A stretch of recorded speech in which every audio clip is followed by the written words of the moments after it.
Hello everyone, आज की इस वीडियो में हम लोग पढ़ेंगे anaphora. Anaphora is the figure of speech.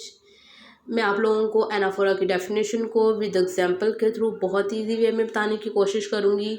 और एनाफोरा को पढ़ने से पहले, इनकी डेफिनेशन को पढ़ने से पहले मैं आप लोगों को ये बताती चलूँ कि एनाफोरा में वर्ड्स की रेपिटेशन होगी, बिगिनिंग वर्ड्स की।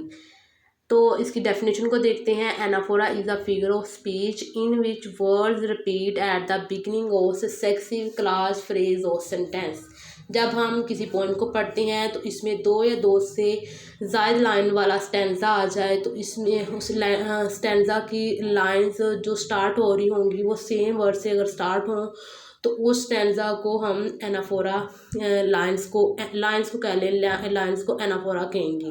वो हमें एनाफोरा बताएगा।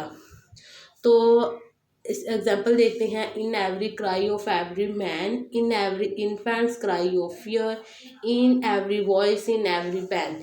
इसमें इन एवरी थ्री वर्ड्स की रेपिटेशन हुई है इन एवरी वर्ड्स की तीनों लाइंस में। तो मुझे उम्मीद है कि आप लोगों को इस एग्जांपल से एनाफोरा की समझ आई होगी। तो इसके एक और डेफिनेशन को देखते हैं।